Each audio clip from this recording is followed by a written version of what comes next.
Okay, so we're gonna head to this one particular stretch of road near Gwalior in India.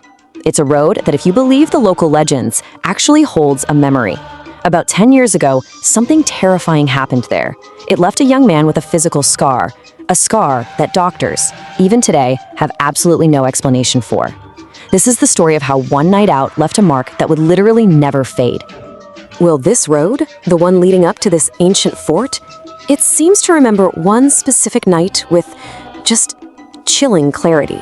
A night that all started as a birthday celebration, but it ended in a desperate fight for survival.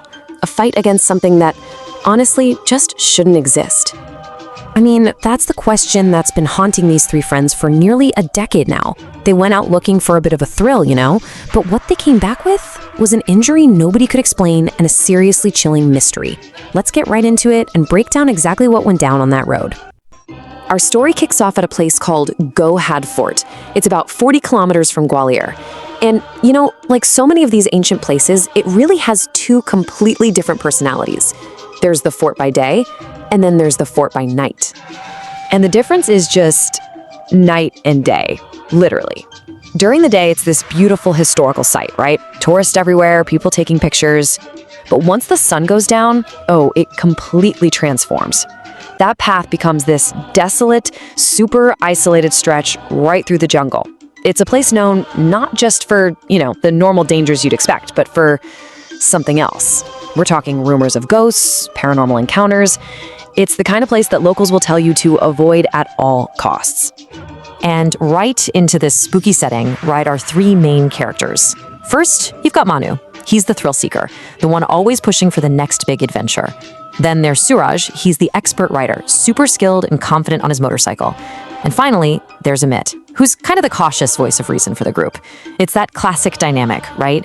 The kind of friendship that's about to be put through the ultimate test. So for years, it was always Amit's caution that won the argument. Yeah, they loved their night rides, but that fort, it was completely off limits. That is until one particular night when Manu just decided, nope, not taking no for an answer anymore. See, Manu was obsessed with all the ghost stories about that road, so on his birthday, he decided to play his trump card. He made it his one and only birthday wish. I mean, talk about a guilt trip, right? And his friends, not wanting to be the guys who ruin his birthday, they finally, reluctantly agreed. And you know what? At first, everything was going great. They took off around 11 p.m. with Suraj driving because he's the best rider. They get to the fort, they cut the cake right at midnight, they're celebrating, it's loud, it's joyful, everything a birthday should be. And then it all just shifts. The weather turns on a dime. Lightning starts cracking across the sky, and this torrential rain just starts pouring down out of nowhere. Now, the guys are thinking, hey, it's probably safer to wait out the worst of the storm than to try and drive on this dark, slick road. Makes sense. But that decision would lead them straight into the first really terrifying moment of the night. So out of nowhere, this massive gust of wind just slams their motorcycle, knocking it right to the ground. And Manu, being the restless guy he is, immediately runs out into the downpour to pick it up. His friends are yelling for him to come back, but he just kind of waves them off. So as he's lifting the bike, there's this huge flash of lightning that just lights up the whole area. And for just a split second, he sees it, a silhouette. It's a man, just standing there silently by the fort wall. Manu just freezes. He's totally confused. I mean, who else would be out here in the middle of the storm at this time of night? Yeah, that's the question just racing through Manu's head. His friends are screaming at him to get back, but he can't help it. He's just drawn to this mystery. He even calls out to the man whose back is turned, asking him what he's doing out there. And then the figure turns. And in that instant, Manu's whole world just stops. Because where a face should have been, there was nothing. No eyes, no nose, no mouth. Just a void. A patch of pure, absolute darkness. He stumbles back, totally in shock. And when he forces himself to look again, the figure is gone. Just vanished. He's shaken to his absolute core. He goes back to his friends, but he doesn't say a word. He's just too terrified to even speak about what he just saw. So Manu is just silently freaking out, but he's keeping it all to himself. The friends decide they can't wait any longer. They just have to brave the storm. So they get back on the bike, they head for home, and they drive straight into the most infamous part of their entire journey. So now they're on it, that specific 500-meter stretch of road that everyone warned them about.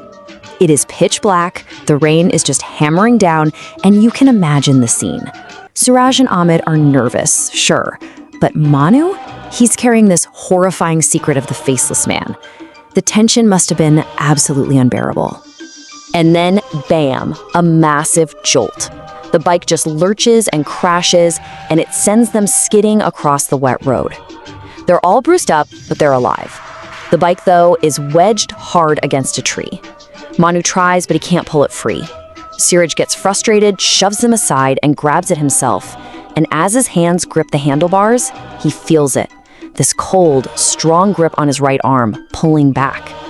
He sees the shadow, the shape, right there in front of him. He screams, "Something grabbed me." It is just pure panic.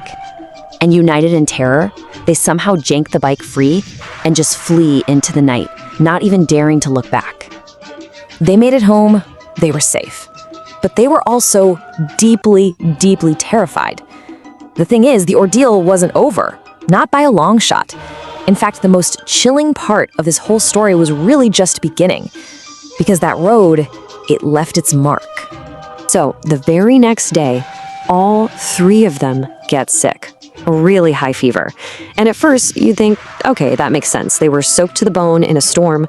But for Manu and Amit, the fever breaks after a couple of days with some medicine. For Suraj, though, it doesn't. It just keeps getting worse. And this, right here, is where the story just completely defies all logic. Suraj's right hand, the exact one he felt that shadow grab, it starts to get weaker and weaker. The doctors were totally baffled. They ran all the tests, no nerve damage, no broken bones, nothing. And here's the kicker. During the crash, he fell on his left side. The injury was on the wrong arm. It looked like paralysis, but every single medical test came back negative. There was absolutely no physical reason for what was happening to him.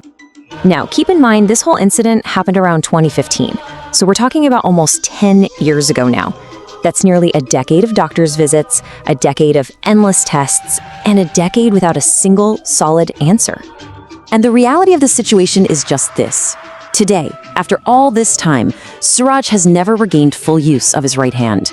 That weakness, that lack of strength, it's permanent.